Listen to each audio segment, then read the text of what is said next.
Qaysi eng asosiy xato dispetcherni oyligi tushib ketishiga sabab bo'ladi?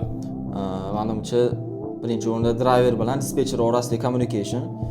Driverga постоянно javob berib turish kerak. Telefon qilsa telefonlarni ignor qilish kerak emas, chunki любой dispetcherda uchraydi. Постоянно bir payt busy bo'ladi, yo broker bilan telefonda bo'ladi. O'sha payt driverga telefon qilib tashaveradi o'sha payt, vaziyat to'g'ri tushunmasdan.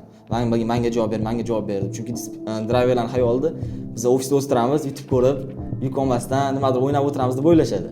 Shunaqa vaziyatlarda telefonda raz broker bilan gaplashyapsizlar yo boshqa ish qilyapsizlar, o'sha payt driverga sразу yozib qo'yish kerak. Men telefonda gaplashyapman aka, 5 minutda bo'shab telefon qilib yuboraman deb. O'sha vaziyatda keyin telefon qilgandan keyin aka uzr, mana shunaqa vaziyat bo'lib qoldi, telefonda edim, shuning uchun telefoningizga javob bera olmadim, nima gap deb sekin muomala qilish kerak. Agar driver bilan dispetcher orasida kommunikatsiya, muomalasi zo'r bo'lsa, bir-birini hurmat qilib cho'tka ishlasa, driverga любой yukingizni o'tkazib olasiz. Masalan, Illinoisdan Nyu-Yorkgacha yuk olib qo'ydi. Nyu-Yorkgacha uncha driverlar bormaydi, lekin yuk narxi juda ham zo'r to'laydi.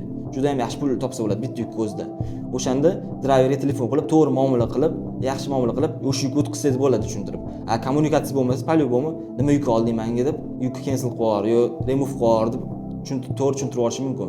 Agar kommunikatsiya cho'tka bo'lsa, yo aka bir safar qilib bersangiz, yo'qdan cho'tka chiqib ketamiz, yo bu yerda muomalani qilib, o'sha yukni ham qildirib yuborsa bo'ladi.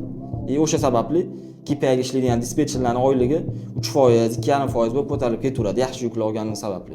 Bitta yukdan $100, $150 ishlab qo'yishi ham mumkin.